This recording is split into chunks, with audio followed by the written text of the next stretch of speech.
Económica, un espacio para el debate de ideas, análisis y tendencias de la economía nacional e internacional. Mira, hoy vamos a estar analizando sobre la realidad del mercado petrolero internacional y la industria petrolera venezolana.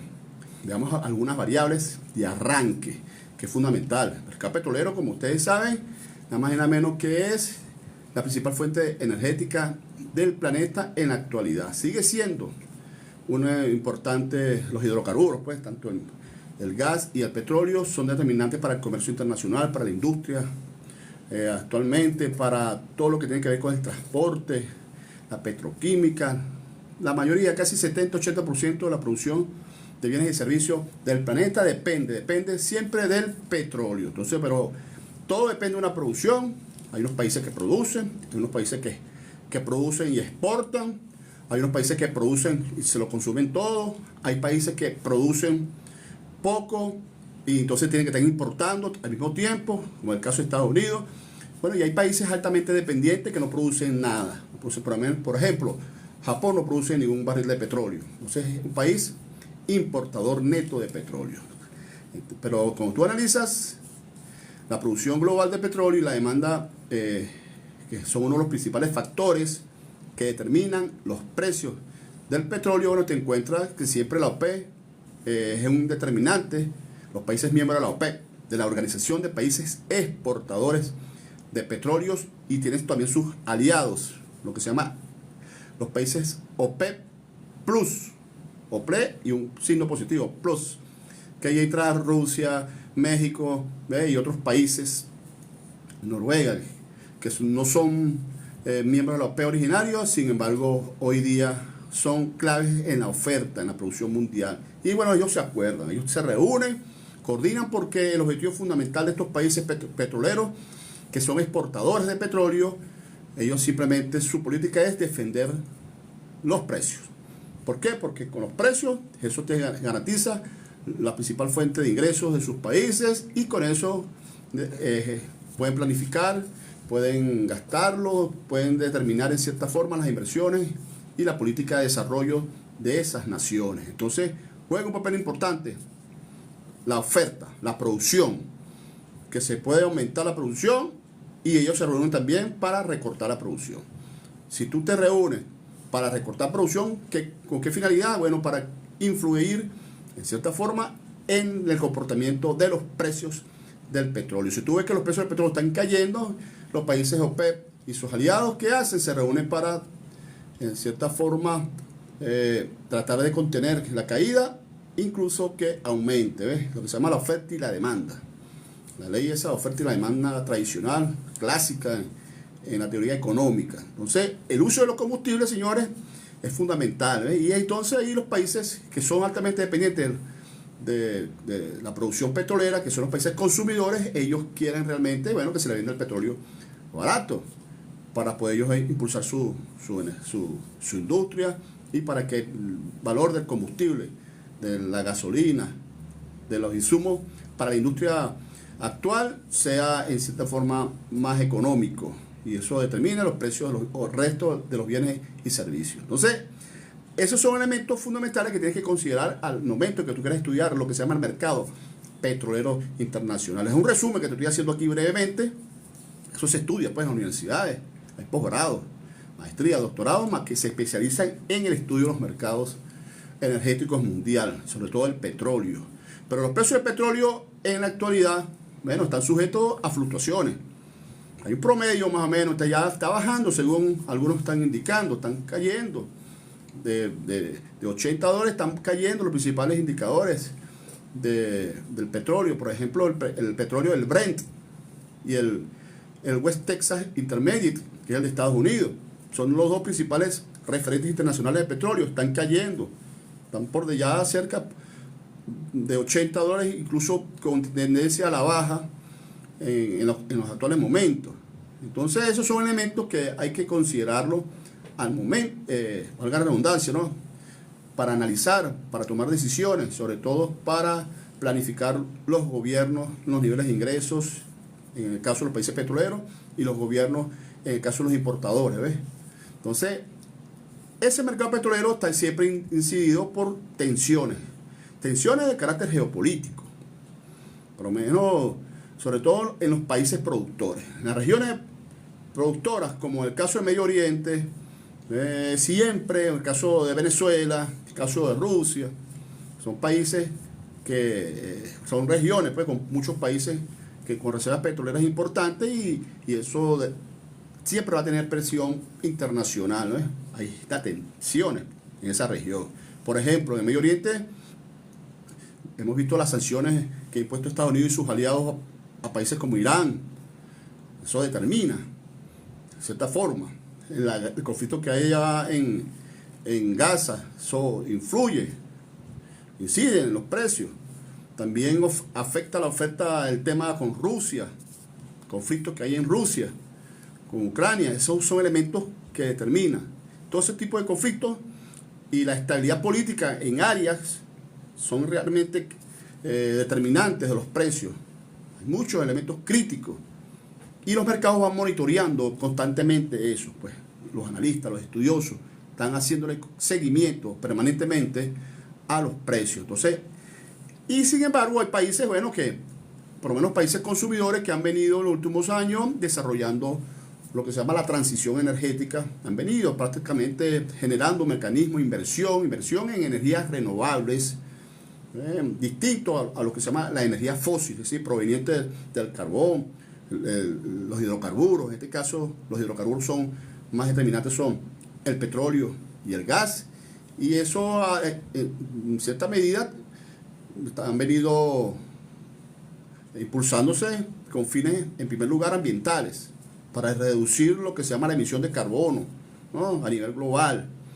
Y esa política de ir sustituyendo poco a poco en el consumo energético, lo que se llama la canasta energética de cada uno de los países, eso va disminuyendo lo que se llama la demanda de combustibles fósiles.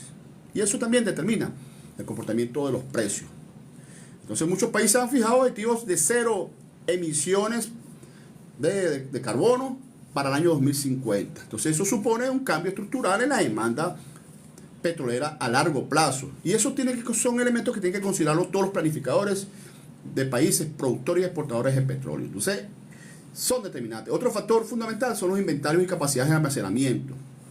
¿Cómo están los inventarios?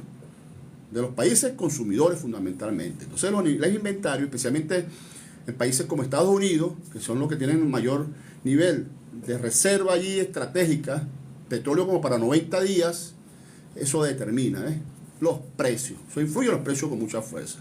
Un aumento también en las reservas suele también presionar los precios a la baja. Supongamos que aumente las reservas estratégicas de Estados Unidos, bueno, entonces eso hace que Estados Unidos tenga, de cierta forma, un colchón allí, como le estoy diciendo, 2 o 3, 4 meses, para poder jugar en el mercado petrolero internacional y hacer que los inventarios se mantengan y que los precios del petróleo bajen. Entonces, esos son elementos que inciden en el primer momento en los análisis del mercado petrolero internacional. También está el tipo de cambio que hay hoy día sobre el precio del petróleo con respecto a las principales economías, pues, las principales economías. El petróleo se cotiza principalmente, como usted sabe, en dólares estadounidenses.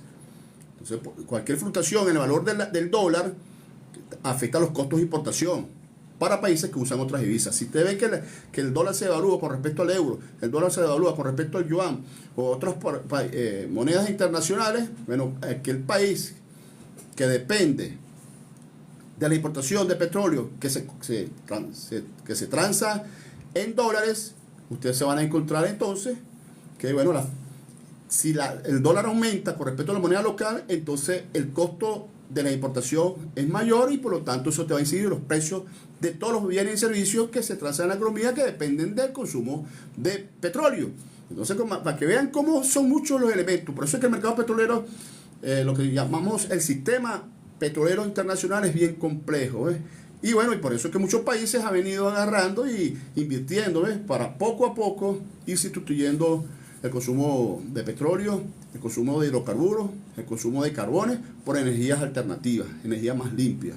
que proviene del aire, de energía hidroeléctrica, solar, ¿ves? Porque en cierta forma lo que se llama la generación de electricidad depende también de plantas termoeléctricas en muchos países que no tienen lagos, que no tienen ríos, que no tienen la energía hidroeléctrica desarrollada en sus países, entonces dependen de generación eléctrica a través de la termoeléctrica, y eso lleva consumo de energía, de petróleo, de gas o derivados del petróleo. Entonces esos son elementos que han llevado a los países consumidores de petróleo a buscar alternativas para poder no ser altamente dependientes de los precios volátiles, inestables, de un mercado inestable como es el petrolero.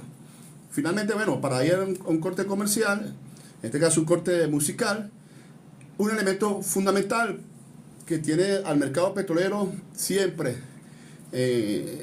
afectando los precios es si aparecen tecnologías de extracción. Por ejemplo, el fracking. El fracking ha permitido a Estados Unidos aumentar su producción significativamente, sobre todo el año 2014 para acá. Ha transformado el mercado y Estados Unidos, que era altamente dependiente de las importaciones, que aún sigue siendo, pero hoy en día es el principal productor de petróleo del planeta. Bueno, vamos a ir a un corte musical y vamos a seguir analizando este tema del mercado petrolero internacional de regreso por Soberanía Económica. Estamos de regreso en su programa Soberanía Económica. Estamos analizando, pues aquí, comprendiendo, estudiando el mercado petrolero internacional.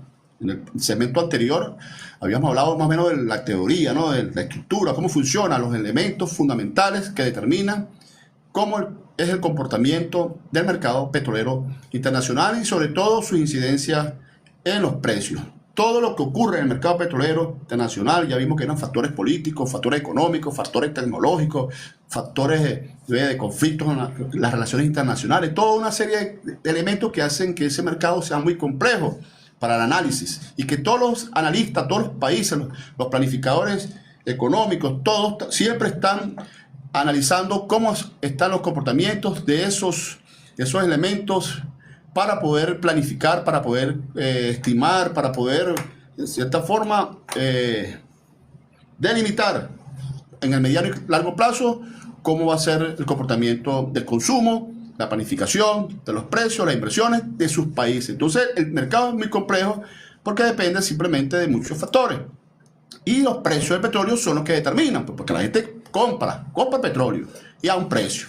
Por un precio que hoy puede ser a 70, mañana puede ser a 90, pero también puede ser a 60, 50 para abajo. Entonces, todos esos elementos lo determinan varios factores, como les dije, ¿no? Entonces, pero vamos a ver algunas estadísticas fundamentales, ¿ves? Por ejemplo, los precios del petróleo, el consumo petrolero mundial, la oferta y la capacidad de refinación. Por ejemplo, el precio del petróleo. Decíamos que, bueno, según la Oficina de Energía, el Departamento de Energía de Estados Unidos, el precio del crudo del Brent, uno de los principales referentes, se ha mantenido dentro de un rango, ¿ves? En lo que va del año, entre 80 y 90, ¿ves? Dólares cada barril de petróleo. Cada barril de petróleo. Acuérdense que cada barril, un barril de petróleo, esto es para cultura general, un barril de petróleo está compuesto por 159 litros de petróleo. Es un barril, un pipote, lo que se llama pipote, un tambor. Bueno, eso se estima, pues. Un tambor son 159 litros.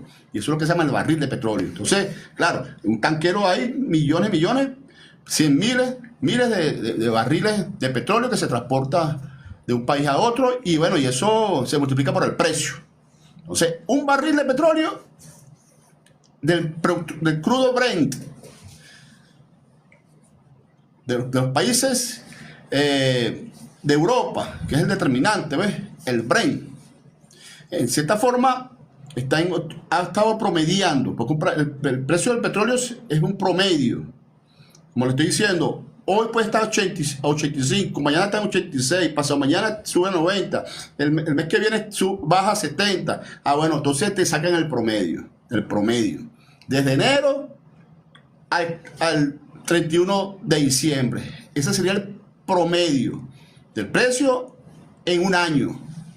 Entonces, hasta el momento, el promedio del 1 de enero, hoy, 13 de septiembre, el crudo del petróleo Brent se ha cotizado, se ha ofertado, se ha transado a nivel mundial entre 80 y 90 dólares cada barril.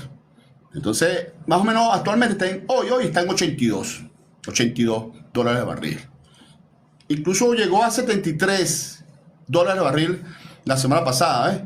Entonces se espera que los recortes de producción de la OPEP y la disminución de inventarios mundiales hacia finales del año, que siempre es un ciclo, pues a finales del año los inventarios de petróleo disminuyen. ¿Por qué? Porque está el frío en los países nórdicos, en Estados Unidos, y eso hace que, bueno, que el consumo de petróleo sea mayor para la calefacción, para otros elementos, para la industria. Entonces eso puede hacer que haga que el precio se dispare un poco. Pero hemos visto, bueno, que ese es el precio, pues, actualmente, entre 70 y 80 dólares de barril. Y la producción petrolera mundial, ojo, es decir, todos los países del planeta que producen petróleo, las sumatorias, que eso es lo que se llama la oferta petrolera mundial, está por el orden de 103 millones de barriles diarios. 103 millones. Todos los días se consumen el planeta 103,4,5, 103 millones de barriles diarios. Según una cifra de la Agencia Internacional de Energía. Y dicen algunos que la producción de la OPEP, producto de la caída de los precios, ha venido también disminuyendo, como le dije, a través de los acuerdos, a través de los recortes voluntarios entre los países. Cada país se compromete: voy a recortar la producción petrolera. Arabia Saudita, Qatar, Kuwait, Irak, Rusia, México. Cuando se reúnen allí, dicen: mira, vamos a recortar la producción. Yo recorto 100.000 barriles, tú recortas 50.000, cada quien dependiendo de la proporción que tenga de la producción mundial. Y se llega a un acuerdo de recorte de producción. ¿Para qué? Para fortalecer el precio del petróleo. Para fortalecer el precio del petróleo. Mira, esa política, bueno, el que quiere estudiar historia de cómo se fortaleció las relaciones de la OPEP con el resto de muchos países petroleros a nivel mundial, bueno, tienen que estudiar el mercado petrolero de inicios del siglo XXI, del año 2000 para acá. Bueno, y cuando vayas a estudiar esa historia, te vas a encontrar a una persona allí, a un político, a un presidente, a un país que en cierta forma impulsó esas alianzas para que el precio se retomara, los precios petroleros a nivel internacional, para que los países productores recuperaran esa autonomía que tienen de disponer y aumentar su producción. Ahí te vas a encontrar en esa historia, aunque a muchos no les guste, a una persona que se llamó Hugo Chávez Frías. Hugo Chávez Frías fue uno de los impulsores, el de rescate en este siglo XXI, el rescate de la OPEP como asociación, como organización, ¿ves? Más allá que los países de la OPEP son países, mira, unos tienen ideología, unos países son una monarquía, otros países son democráticos, otros son parlamentaristas. Es decir, no tiene nada que ver con la ideología, no tiene nada que ver con el sistema político, no tiene nada que ver con ese régimen político. Tiene que ver no tiene nada que ver con la calidad de vida, y no tiene nada que ver con los niveles de producción del Producto Interno Bruto. No, porque hay Nigeria es un país que produce petróleo, pero hay mucha pobreza. Gabón, países producen con mucha pobreza. Hay países, términos ricos como Qatar, Kuwait, que entran allí, pero ahí no importa nada de eso. Y no importa son las relaciones para proteger el ingreso principal de esas naciones, que es el petróleo, los ingresos petroleros fiscales. Los ingresos fiscales petroleros. Entonces, esos países se reúnen para recortar producción cuando ven que los precios están cayendo. Entonces, la producción petrolera de la OPEP ha venido disminuyendo poco a poco, a pesar de que han surgido nuevos productores en el mercado. Por ejemplo, el hecho de que Estados Unidos, con el fracking, ha sido el principal productor de petróleo, la importancia de Canadá, la importancia de Brasil, y sobre todo de Guyana, que últimamente, del año 2015 para acá, ojo, la Guyana es nuestra vecina, porque tenemos problemas diferentes estratégicos, geopolíticos allí, sobre todo por nuestra Guayana Esequiba, que es nuestra, pero Guyana saca hoy día casi 700.000 barriles de petróleo en nuestra Guyana Esequiba, en su alianza con Estados Unidos, que nos agrede permanentemente, gracias a la ExxonMobil. ¿Ves? Ese es un tema que en el mercado petrolero internacional se tiene allí, se debate, y Venezuela ha sido sujeto, en cierta forma, de afectaciones en su territorio, porque la Guayana Esequiba es nuestra, y eso incluso se creó un estado Guayana Esequiba. Bueno, la Guyana, el gobierno de Guyana hoy día saca petróleo en nuestra Guayana Esequiba. Entonces son partes, son 600.000, 700.000 barriles, que eso es dinero. Bueno, esos 700.000 barriles y se incorporaron al mercado petrolero internacional del año 2015, y eso en cierta forma afecta que los precios caigan actualmente. Entonces se proyecta que la producción mundial de petróleo aumente, según algunos dicen, que para el año que viene puede ser que aumente en 2,4 millones de barriles para el 2025. A esos 2.400.000 barriles, ¿quién nos va a suministrar? Bueno, dicen que uno de esos países que están trabajando fuertemente, incluso ahí está China invirtiendo, es Guyana. ¿Y ese petróleo dónde lo va a sacar Guyana? Mar territorial, nuestro territorio del Esequibo. ¿Cuánto le va a quedar a Venezuela? Nada, porque tenemos un problema ahí que no hemos resuelto. Entonces son cuestiones de geopolítica que tiene que resolver nuestro gobierno venezolano. Y negociar, pues hermano, pero yo prefiero, mira, que esos 800.000 barriles, 1 millón de barriles que saque la Guyana, pero bueno, que me toque algo mientras resolvemos el problema del diferendo con el Esequibo, que ese problema límites que tenemos ahí. No, eso se están agarrando todo, pero al final, ¿qué se llama todo ese petróleo? La mafia allí de ExxonMobil y los gobiernos, que poco a poco se han vuelto más autocráticos que democráticos. Bueno, por el petróleo. Entonces, esos son elementos. Y el consumo está por ese orden, pues, 102.000 millones de barriles de petróleo diarios. El crecimiento de la demanda global de petróleo se ha venido desacelerando, especialmente en China, que es uno de los principales consumidores. Entonces, el consumo de economías avanzadas como Estados Unidos se ha mantenido permanentemente consumiendo cada vez más, y se espera que el consumo mundial aumente entre 900.000 barriles para el año que viene. 900.000 barriles, entonces aumenta la oferta, 2.400.000, pero el consumo aumenta la más 900.000, entonces va a haber más oferta que demanda. Y eso puede ser también que tienda a que los precios tengan que caer. Y entonces obligaría a la OPEP a tener que seguir recortando su capacidad. Entonces, y la refinación mundial, bueno, la tasa de refinación ha subido de 83 millones de barriles en el 2024, ha venido subiendo, pues. Y se estima que llega a 85, 86 millones de barriles de refinación. Es decir, países que refinan petróleo. Son los principales países consumidores que tienen refinería, que importan petróleo, porque ¿cuál es el destino de un barril de petróleo crudo?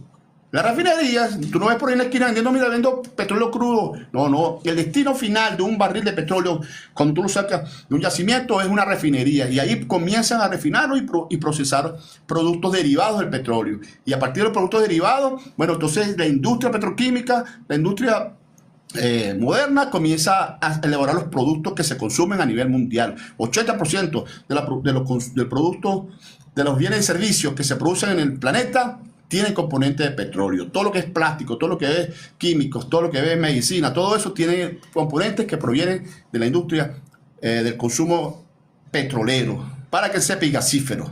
Bueno, vamos a ir a un corte musical y ya regresamos para seguir debatiendo sobre este tema aquí en Soberanía Económica.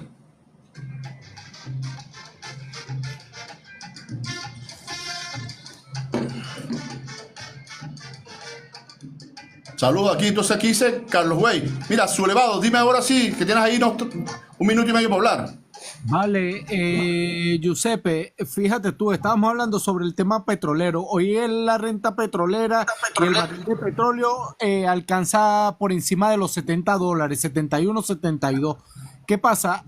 Venezuela está generando un millón de barriles de petróleo diario.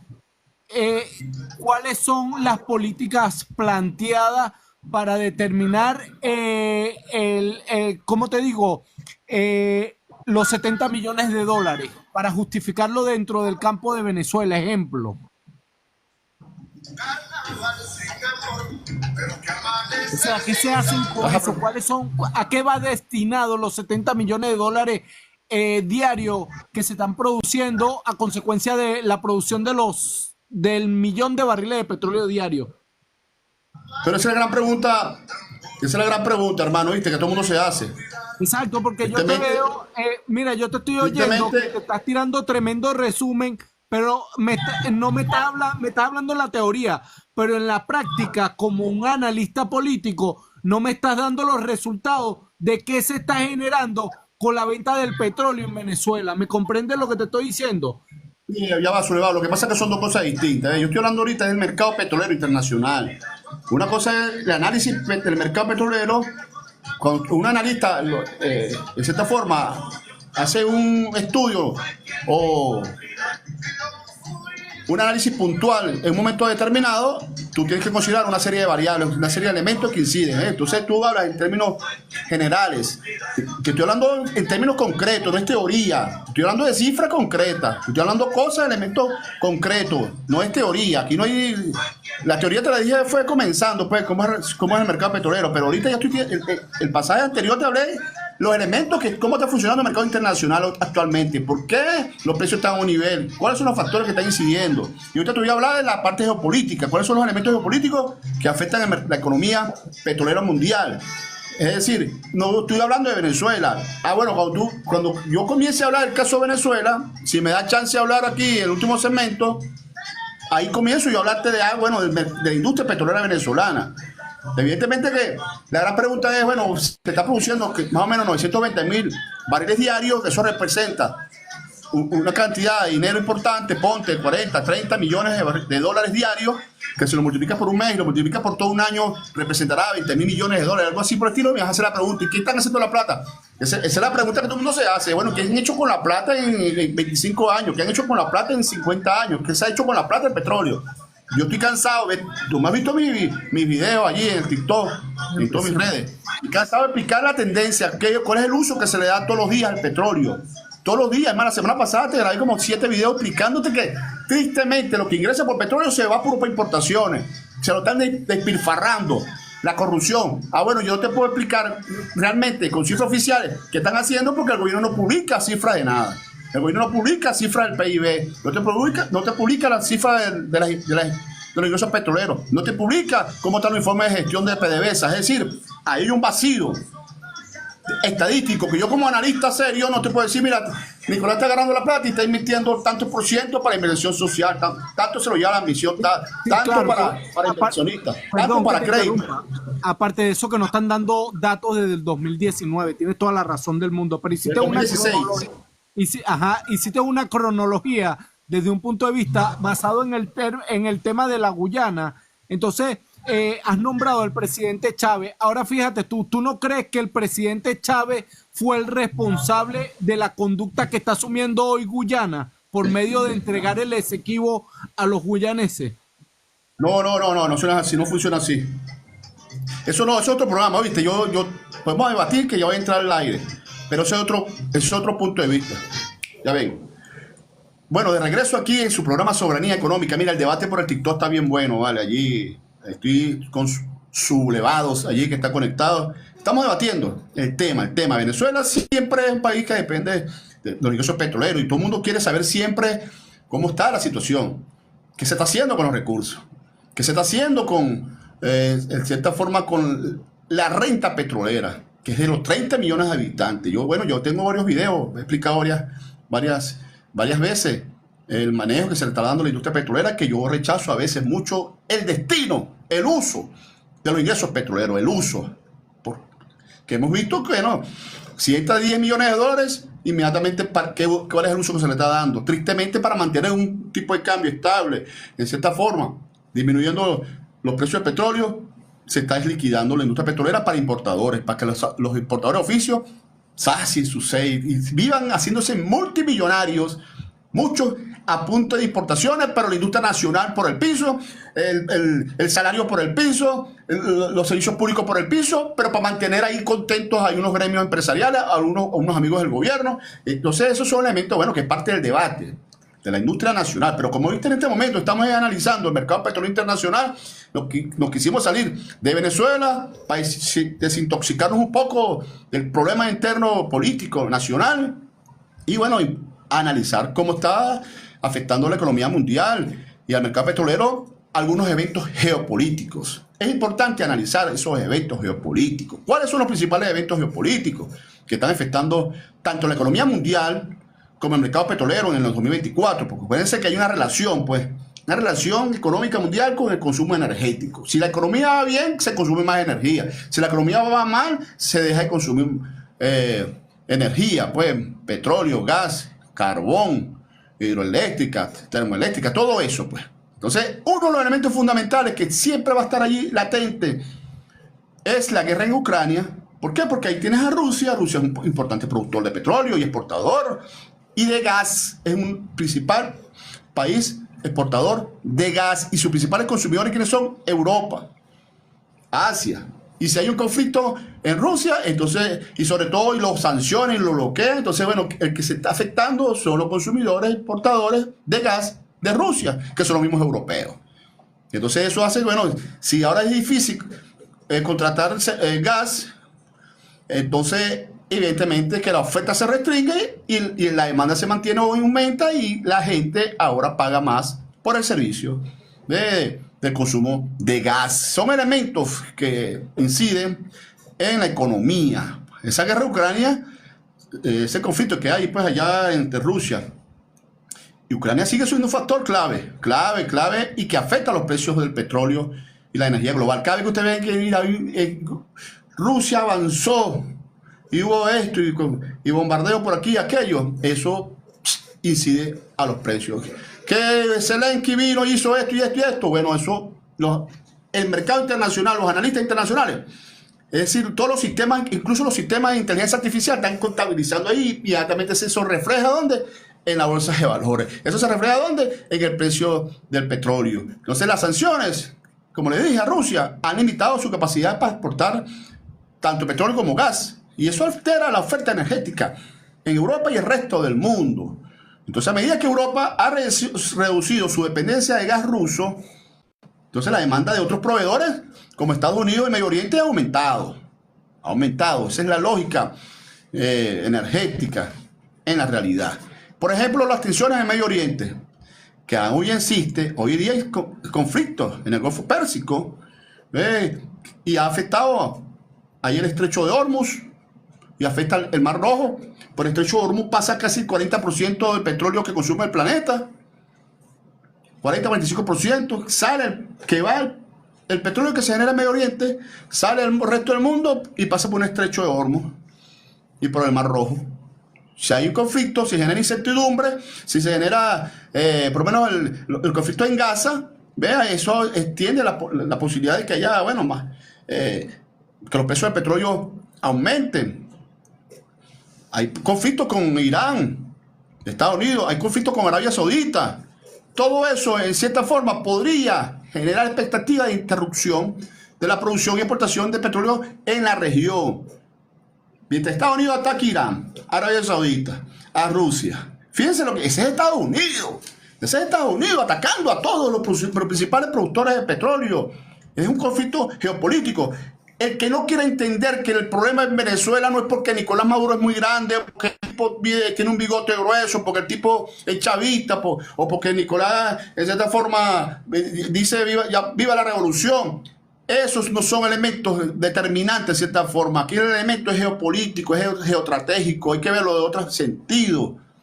El hecho de que Nicolás, el gobierno de Nicolás con su política exterior se acerque más a Rusia, a China, forzado por las circunstancias de ataques, de sanciones, bueno, eso va a conllevar a bueno, que se genere más crisis, que los Estados Unidos forcen más, te metan más sanciones, más bloqueos, como lo que está ocurriendo estos últimos días, porque la presión de Estados Unidos en los países productores y exportadores de petróleo, ellos lo quieren dominar. Y como no se dejan dominar, cuando los gobiernos no dejan que Estados Unidos tenga libertad y de determinar cuál es la política petrolera, la política comercial, la política exterior de los países, simplemente te declaran la guerra geopolítica, te declaran la guerra, como tú produces petróleo, si yo no tengo ese petróleo para mí, te voy a sancionar, te voy a bloquear. Entonces, por eso que no tienen unas sanciones. En las sanciones de la OFAC, esa la 44C, te establece, bueno, cualquier país que quiera transar petróleo con Venezuela tiene que venir aquí a pedirme permiso, como si nosotros fuéramos una colonia de Estados Unidos.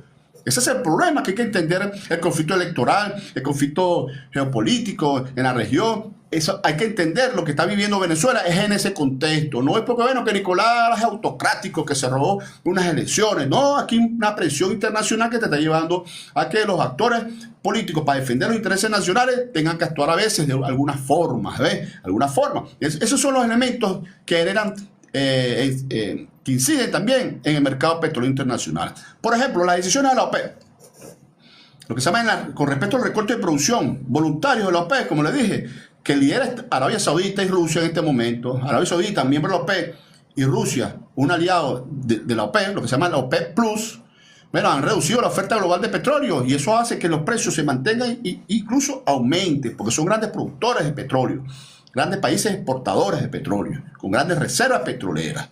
Entonces, esos recortes están destinados a mantener ese equilibrio en el mercado. ¿Ves? Y eso genera preocupación de los precios a largo plazo, de la estabilidad de los precios a largo plazo. Estados Unidos cada vez que habla, amenaza, agrede, genera crisis. Pero ¿a quién afecta a Estados Unidos realmente? Al resto del planeta. Estados Unidos cada vez que se mete a incidir el libre comportamiento, la libertad. Ellos hablan de libertad, fíjense. Ellos hablan de libertad, la libertad económica, la libertad de las empresas transnacionales, la libertad de los países, la libertad de producción. Estados Unidos, pero no, ellos se meten en toda la producción, en todos los países que quieren ser libres con su política exterior, en todos los países que quieren mantener sus relaciones como les dé la gana. Bueno, ellos que dicen, hablan de libertad, ellos se quieren meter en Rusia. Ellos hablan de libertad, pero se meten en la política exterior y comercial de Arabia Saudita. Ellos hablan de libertad y se meten en Venezuela. Bueno, sí, la libertad, pero yo soy el que mando. Esa es la dictadura imperial. En ese contexto que tú tienes que entender lo que está pasando en Venezuela. Yo soy el que creo, lo digo públicamente por aquí, analizando.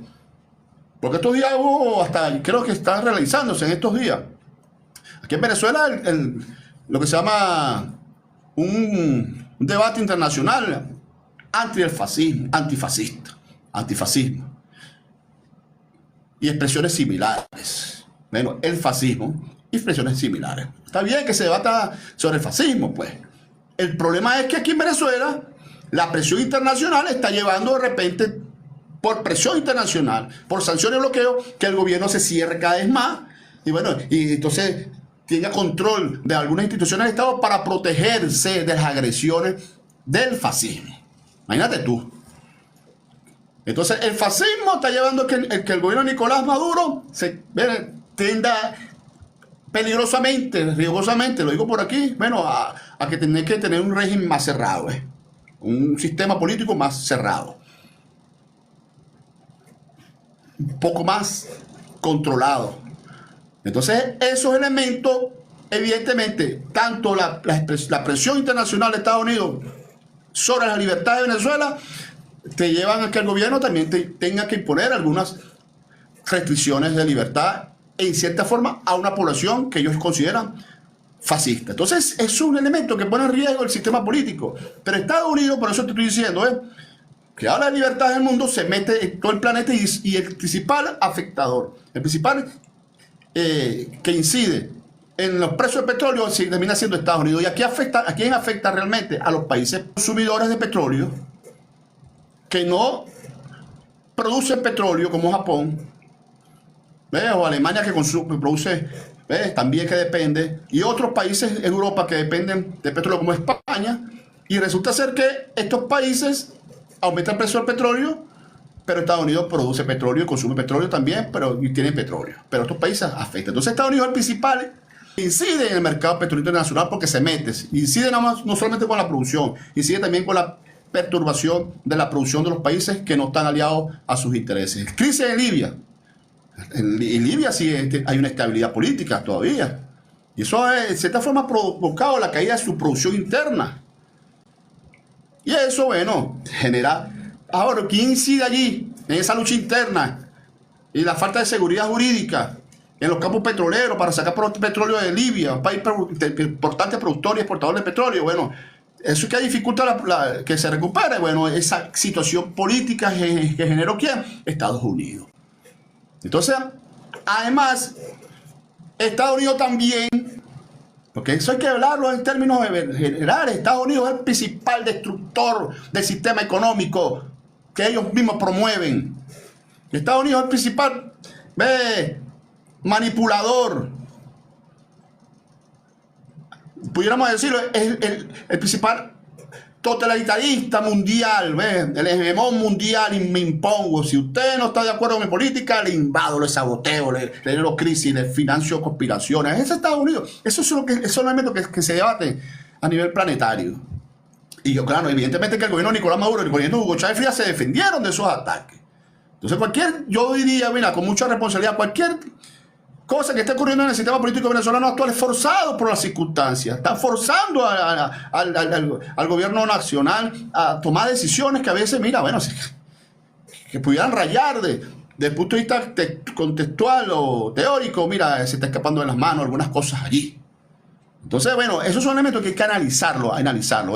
Por lo menos relaciones entre Estados Unidos y China es un factor fundamental. China es un país que está emergiendo y que dicen que para el 2027 podía pasar a ser la principal economía del mundo, superando a Estados Unidos. Esa es la tendencia. Bueno, hay tensiones. Estados Unidos va a evitar a toda costa que eso ocurra con China. Las tensiones comerciales. Entonces hay tensiones comerciales, tensiones políticas entre Estados Unidos y China permanentemente. Y sobre todo eso afecta a la demanda global de petróleo, ya que ambas economías están estrechamente vinculadas al comercio de energía. Hay una batalla por el petróleo. Yo he explicado eso varias veces. Hay un enfrentamiento por quién domina el consumo petrolero. Como les dije, la producción de bienes y servicios depende del consumo energético. Si China va a crecer, si se estima que el crecimiento económico de China va a ser para el año 2027, va a superar a Estados Unidos. Ajá, ¿y cómo lo vas a superar? Bueno, se supone entonces que tú vas a consumir más energía, vas a consumir más petróleo, más gas, más carbón.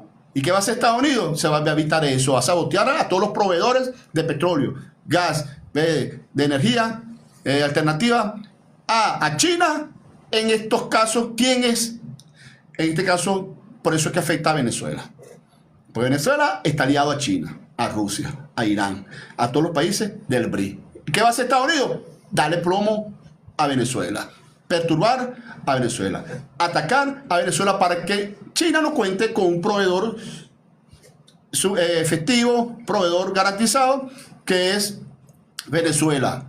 Y por eso es que lo ataca. Entonces, mira, el que quiera analizar el tema político en Venezuela, tiene que analizarlo en un sentido geopolítico.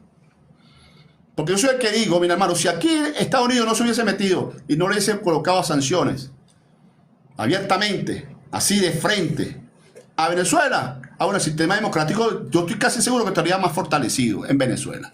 Ahora, porque no hay presión internacional, bueno, tomamos una democracia y aquí no se justifica que Nicolás, en cierta forma, tiene algunos controles de algunos poderes del Estado, hay unos amigos allí en el TCJ y tal, no se justifica porque estamos en un sistema democrático. No, pero las sanciones, el bloqueo lo llevaron, mira, lo están llevando a que el sistema político pueda cambiar en otras latitudes. Y eso es parte del debate que hay que dar en Venezuela. Pero es producto de esos eventos, son producto, bueno, de esos factores geopolíticos, de intereses de Estados Unidos que afectan. Estados Unidos es el gran afectador de las relaciones diplomáticas en Venezuela, por intolerancia, porque no aceptó desde que Hugo Chávez Frías ganó en Venezuela, no le aceptó que Chávez instaurara aquí, en cierta forma, un modelo económico distinto a los intereses de Estados Unidos. Entonces esa intolerancia ha llevado, bueno, ya 25 años a lo que estamos viviendo hoy en día. Más allá de la corrupción, más allá de la mala gestión económica, más allá de fallas estructurales, fallas coyunturales, elementos como la pandemia, todos esos elementos inciden, pero el tema que estamos debatiendo, que tiene que ver con el consumo energético mundial, Venezuela siempre va a estar impactado por factores geopolíticos para limitar su capacidad de exportación, de producción, y lo estamos viviendo con mucha fuerza. Bueno, eso lo quería decir en cierta forma de resumen de este punto. Me quedan 4 minutos de programa. Vamos a ver rápidamente cuáles son los principales países productores, consumidores, exportadores y refinadores de petróleo del mundo. Rápidamente, vamos a verlo. Mira, en el caso del mercado petrolero mundial, los principales países productores actualmente, en el año 2024, el principal es Estados Unidos. Estados Unidos es el principal productor gracias al petróleo de esquisto, gracias al fracking. A partir de 2014 comenzó a ser un país prácticamente la principal economía productora de petróleo. Y eso arrancó fue en el año 2008, de 2008 con Obama. Cambiaron la política energética de Estados Unidos y comenzaron a desarrollar el fracking. Y bueno, de 2008 a 2014 ya Estados Unidos era la principal economía. Aumentó 5 millones de barriles de petróleo de producción en menos de 7 años. Entonces hoy produce más o menos 12 millones de barriles de petróleo Estados Unidos. Arabia Saudita es el segundo paso, es el segundo, que produce entre 9 y 10 millones. ¿Ves? Como estoy diciendo, eso depende de las circunstancias geopolíticas. Rusia es el tercer país productor, que produce más o menos cerca de 10 millones de barriles. Y después le sigue Canadá y Brasil. Ambos países, bueno, han incrementado significativamente su producción, sobre todo Canadá con la explotación de las arenas bituminosas. Y Brasil, bueno, ha descubierto grandes yacimientos offshore, costa afuera. Brasil tiene intereses también ahí en Guyana. Son elementos geopolíticos que hay que analizar. Y eso es otro tema que se puede analizar posteriormente. Y en cuanto a los países consumidores de petróleo, el principal consumidor de petróleo sigue siendo Estados Unidos, que consume más o menos 20 millones de barriles de petróleo diarios. China es el segundo también, ¿ves? Que en cierta forma demanda alrededor de 14 millones de barriles diarios, según la fuente de la Agencia Internacional de Energía. Aunque poco a poco ha venido consumiendo menos porque se está haciendo más eficiente. Acuérdense que China también es un gran productor de energía hidroeléctrica alternativa a la tecnología. Son muy buenos en muchas cosas. La India es el tercer país consumidor de petróleo del mundo. Consume alrededor de 5 millones de barriles. Y después, bueno, vienen todos los países de la Unión Europea. Todos los países de la Unión Europea en conjunto consumen alrededor de 11 millones de barriles de petróleo diario.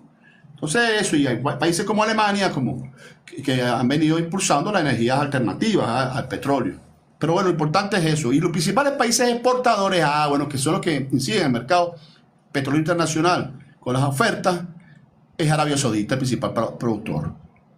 Estados Unidos es el principal productor, pero consume mucho, es el principal consumidor. Pero el segundo productor, que es Arabia Saudita, no solo consume, pero entonces lo exporta. Entonces el principal exportador del petróleo en el mundo es Arabia Saudita, que exporta alrededor de 7 a 8 millones de barriles diarios. ¿Y cuáles son sus principales mercados actualmente? Antes, hace 5 o 6 años atrás, era Estados Unidos, en cierta forma. Ahora, las relaciones se rompieron entre Arabia Saudita y Estados Unidos. Ahora Arabia Saudita es miembro del BRIC de este año por acá, del año de enero de 2024. Bueno, y ahora el principal mercado de Arabia Saudita, ¿para dónde está mandando la China?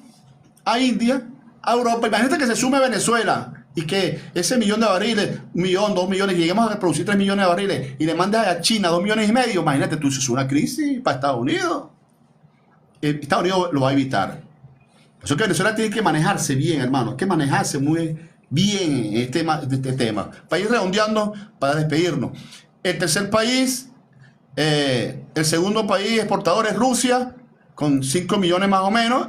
Después viene Irak y los Emiratos Árabes Unidos, ambos países de la OPEP, entre 3 y 4 millones de barriles. Y Estados Unidos está logrando exportar, dicen algunos, gracias al shale oil, algunos países aliados, está exportando menos de 3 millones de barriles. Entonces, ¿cuáles son los principales países refinadores? Estados Unidos, que refina 18 millones de barriles. China refina casi 17 millones de barriles. Dice que tiene una capacidad instalada, puede llegar a refinar 17 millones de barriles. Y la India, 5 millones de barriles. Y los Países Bajos y Corea del Sur, bueno, también están allí. Entonces, bueno, esos son más o menos los elementos fundamentales del mercado petrolero internacional que discutimos de hoy. Hemos llegado al final de este programa el día de hoy. Los invitamos para la semana que viene, por aquí, por Soberanía Económica, por RNP 101.1 FM. Mi mensaje para el país. La tendencia que yo veo aquí en este país es muy peligroso para que sepa. Si el 10 de enero no se ha resuelto ese problema, la publicación de la Gaceta Electoral, te lo estoy diciendo por aquí, evidentemente se estaría instaurando un sistema muy peligroso para la democracia y para la constitución del país. Bueno, pero tú tienes que analizar a veces, bueno, ¿y por qué está ocurriendo eso? Cuando ahorita el gobierno acaba de hacer un debate antifascista. Bueno, el fascismo es un modelo y de ultraderecha. Que el ultraderecha, y bueno, y si se montara, bueno, ese es el debate político en Venezuela de 25 años que tiene desgastado a todos por igual. Es un proceso autodestructivo, ¿vale? No es de doble discurso. En este momento, Andrés Giuseppe, el doctor Andrés Giuseppe, economista, tal, escritor, lo que usted quiera decir de mí, yo soy declarado no maurista, pero también estoy altamente en contra de la ultraderecha de María Corina, Leopoldo y toda esa gente. Ahorita hay un vacío peligroso de alternativas para que el país mejore, porque hemos visto que esta polarización antagónica, intransigente, que pareciera como que no hay posibilidad de unirse. Nicolás te lo dice así públicamente: yo no con fascista no me reúno. Y María Corina dice: yo con chavista, con socialista y chavista no me reúno. Dice, es decir, entonces estos sistemas políticos lo que están es aplicando medidas autodestructivas de la economía, del sistema político democrático, porque está forzando a que los fascistas se monten o a que el gobierno de turno se transforme en un sistema totalitario, que es lo más peligroso para el sistema democrático. Entonces aquí el debate nacional, académico, tiene que ser ya, sobre todo para la conciencia, tanto del sistema político, que ya el sistema político, como estamos viendo, ya hay un problema que hay que resolver. Está enfermo el sistema político venezolano. Hay un problema, una crisis política dentro del sistema político, sobre todo sobre el sistema democrático. Está en riesgo en Venezuela que desaparezca, ¿ves? Porque hasta hoy prácticamente ha estado a la merced de caer en manos de grupos fascistas, pero ahorita estamos viendo que el gobierno está tendiendo a un sistema autotalitario, que es peor aún, o no sé si es mejor, pero lo importante es que aquí no queremos que se instale un régimen como el de Pérez Jiménez, de control de todo y persecución de todo el mundo, y el disidente lo saca al exterior. No queremos esa cuestión. Pero tampoco queremos que se monte la ultraderecha fascista tipo Milei en Venezuela, que es el que lidera María Corina. Entonces aquí el problema, lo llamo yo como doctor y economista investigador, a la nación, aquí que, por esta vía, que te lo estoy diciendo a ti y a todos los que me están escuchando, por esta vía, hay que comenzar un debate en las academias de la tendencia peligrosa, de los riesgos que se corren por la autodestrucción, por el enfrentamiento antagónico, visceral dentro del sistema político autodestructivo, que nos puede llevar tristemente a un régimen de ultraderecha fascista o a un régimen totalitario, porque no hay la capacidad de negociación, de mediación. Ese es el riesgo que corremos nosotros los venezolanos, y lo digo yo por aquí, en este caso en el TikTok. Entonces esos son elementos que tenemos que comenzar el debate. Es más, yo voy a promover el debate nacional de eso, un encuentro para debatir con todos ustedes.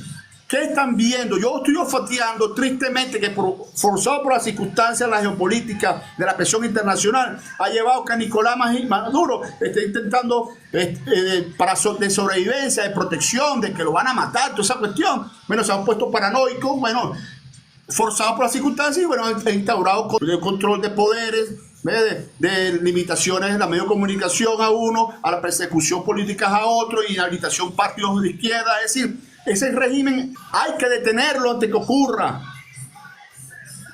hasta que se instale y se declare una monarquía, que es peor. ¿De dónde tú eres? Yo soy de la Santa Bárbara de Barinas. Ah, bueno, saludos, hermano. ¿Cómo está la cosa? Tenés un negocio allí, estoy viendo, ¿no? Emprendimiento, ¿no?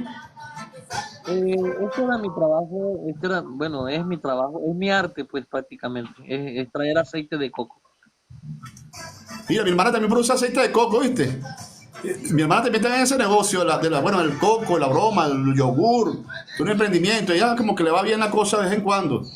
Sí, a mí me estaba yendo bien, lo que pasa que después que mi hijo tuvo quemaduras de tercer grado en su parte íntima, el negocio me ha bajado y obviamente pues ya lleva 4 cirugías y he gastado mucho. Hago No, las este capitaliza. hago las batallitas con esa intención. Yo las rositas, todo lo voy recaudando para gastos de tratamiento, comida, porque también todo eso cuesta y bueno, ahí voy poco a poco. Pero con la rosita te da. Sí, yo hago las batallas es con esa intención, pues. Las batallas que yo hago es para eso. Pero bueno, quiere hacer una batalla, pues vamos a hacerla, pues, para ver. Yo casi no. Vamos a darle, pues, para probar. ¿Sí eres de dónde? Yo casi no hago batalla, ¿viste? Pero vamos a apoyarte en algo, pues. Si te lanzan algo allí, por favor, inicia la partida. Vamos a hacer una batallita ahí, ¿vale? Pues mira, a todos a los míos, sigan ahí a Víctor. Por favor, si tengo que contribuir con una batalla, o una, dos, tres batallas, para que Víctor se ayude. Mira, eso para mí es un honor, hermano, porque yo sé que es la circunstancia de la economía, eso de tener un familiar enfermo, chico, y sobre todo un hijo, yo sé que es eso. Yo sé que es ir a un hospital público, que a veces tú ves los hospitales públicos bien equipados algunos, otros, bueno, están en mantenimiento, pero yo los he visto. Mira, yo recientemente mi papá falleció hace menos de un mes y bueno, y yo no puedo quejar de la atención en un hospital público que me tocó llevarlo aquí en Caracas. Es más, tengo que decirlo, pues, por agradecimiento ahí en el hospital, en el Pérez Carreño. Ahí me atendieron bien, ahí estuvo mi papá, incluso en una habitación, tranquilo, relajado, con la atención médica primaria, todo fundamental, en una enfermedad terminal. Sin embargo, mira, fue duro por el tema de lo que es eso. Pues te piden hasta el agua, tienes que llevar hasta el agua destilada, las gasas, la inyectadora, te piden incluso, bueno, imagínate tú una enfermedad que todos los días el médico te diga, mira, aquí está pendiente de los valores todos los días, para ahí se sube la hemoglobina, se sube esto, se sube aquello. Entonces todos los días es sangre, sacan la sangre y tienes que llevarle los frasquitos de sangre. Muchas gracias, Ros, muchas gracias. Mira, por favor, Ros, muchas gracias, Ros. Mira, Ros, yo quisiera conocer a Ros algún día, ¿vale? Porque mira, qué persona más humilde, ¿no? Siempre está atenta, ¿no? Y ayudando a la gente. No sé si está en el país, pero es importante que siempre hay gente con mucha humildad, mucha calidad. Yo soy de Santa Bárbara de Barinas, En el hospital que está aquí ni siquiera hay doctores especialistas, entonces me tocó viajar hasta San Cristóbal porque allá sí está el especialista. El urólogo, que como las quemaduras de él fueron en las partes íntimas, tuvo quemaduras de tercer grado en sus partes. Entonces, allá está el urólogo y el cirujano plástico, ¿verdad? Que eso es lo que ven en esta parte. Ron dice que está en Venezuela. Sí, hermano. Bueno, vamos a pedir, vamos a rezar, vamos a orar por tu hijo, chico, que todo salga bien, que te recuperen, sobre todo esas quemaduras que tuvo, se recuperen lo más pronto posible.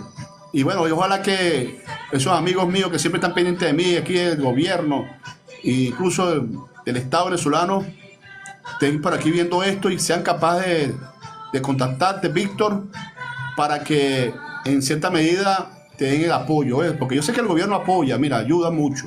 Tienes que mandar una comunicación allí a Miraflores, ahí te atiende, o por el Ven APP. Tengo entendido que por el Ven APP tú puedes pedir apoyo y tú lo has hecho, has mandado por allí. ¿Has hecho algo de eso, hermano, por el Ven APP? Yo he hablado con el gobernador del estado de Barinas, he mandado por la Ven APP, he hablado con el alcalde, estuve frente a frente con el alcalde. ¿Y qué pasa? De que por lo menos el alcalde dijo que nos ayudó, ¿verdad? Habló por la emisora y dijo que nos apoyó, que nos ayudó. Él nunca lo hizo, yo tuve que desmentirle a él. ¿Cómo se llama ese alcalde para decirlo aquí públicamente? ¿Cómo se llama ese alcalde? Aquí es el alcalde de Santa Bárbara, Nelson. ¿Cómo? Nelson. ¿Nelson qué? El gobernador. Ay, yo no me acuerdo el apellido. Yo casi ni pendiente alcalde. de eso. Bueno, ese alcalde, mira, porque tú voy a grabar este video aquí, mira, para decirle a ese alcalde irresponsable, demagogo.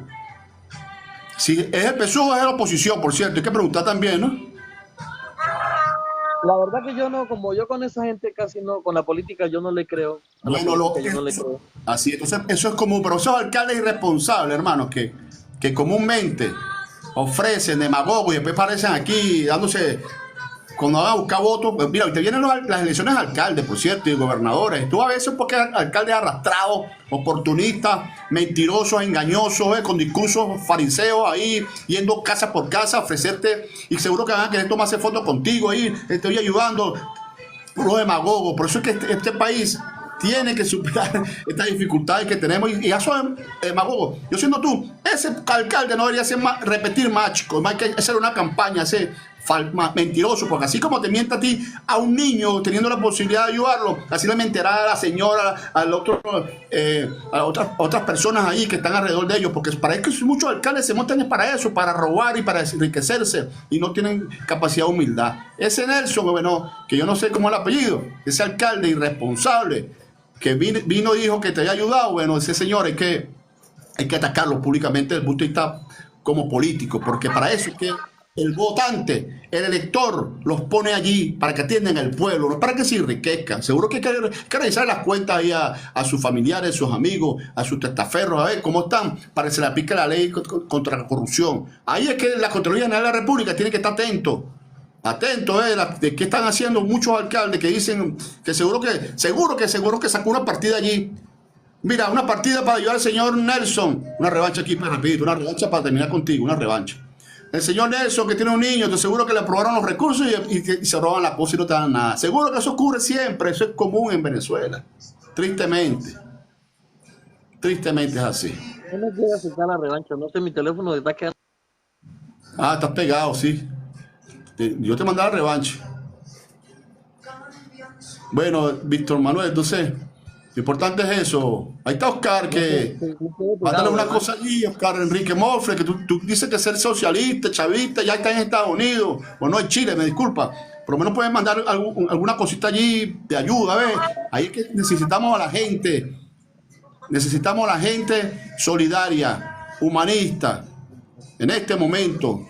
Ahí es que vale el ser humano, no vale después, chicos. Ah, bueno, yo quería ayudarlo. Eso no vale si no es en este momento la necesidad, el apoyo de todos. Andrés, Mira, ¿qué pasó allí que no se dio? No pudiste aceptarlo, la revancha. Pero bueno, claro, no quiero pedirte detalles sobre el tema de tu hijo, porque ese es un tema muy particular, muy personal, ese es un tema, ¿ves?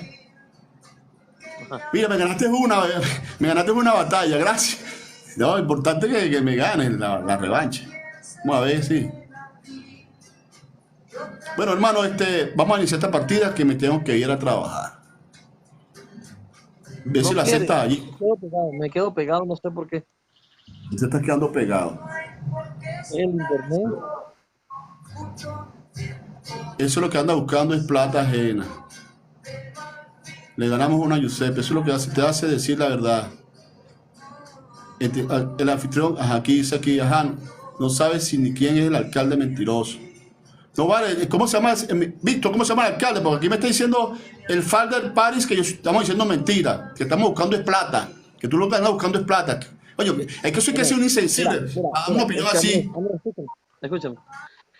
¿Qué pasa? De que le entiendo perfectamente lo que él dice. ¿Por qué? Porque hay personas que se aprovechan por estos medios de muchas personas de buen corazón. Ok, listo. Entiendo perfectamente. Pero si quiere, dile que pase por mi perfil. Allá. Vea mi perfil. Hágale un seguimiento. O sea, uno antes de hablar y de opinar, tiene que hacer un seguimiento primero, ¿verdad? Que haga un seguimiento y después sí opine y diga, oye, estaba buscando dinero, se está beneficiando de algo. De resto, no le puedo decir más nada. Coño, vea que sí, mira, el Father Paris, claro, emite opiniones así de una forma indiscriminosa y prácticamente difamando e injuriando. Eso hay que criticarlo también. Tú no puedes agarrar y llamar ladrón a que tú crees, mira, se parece un ladrón. Coño, tú sí eres irresponsable, el Father Paris, ¿vale? No te da vergüenza. Y entonces no ponen su nombre. Mira, yo me llamo Andrés Giuseppe. Ese señor que está ahí se llama Víctor. ¿Víctor qué? Víctor Manuel Manrique, ¿no? Morales. Morales, con nombre y apellido. Tú eres un cobarde que te llamas el Father Paris y te pasas ahí hablando y difamando a la gente, ¿ves? Porque eso es lo que hacen los cobardes. Tú puedes tener un seudónimo. Yo no critico que la gente se llame la Matica, la Florecita, el Tuki, todo como que tú quieras porque el TikTok te permite eso. Pero agarrar esa figura para esconderte esa figura y empezar a hablar y llamar ladrón a todo el mundo, prostitutas, difamadores, así, hermano, eso es un acto de tristeza, cobardía. Yo le entiendo perfectamente porque hay personas que han utilizado estos medios para beneficiarse, para lucrarse, para agarrar dinero. Sí, eso sucede hasta en la buceta que tú vas. Hay personas que se montan, mira que yo estoy cojo, que yo no sé qué, y son mentiras. Le entiendo perfectamente que tenga este punto de vista, pero creo que es mejor averiguar y indagar que después hablar.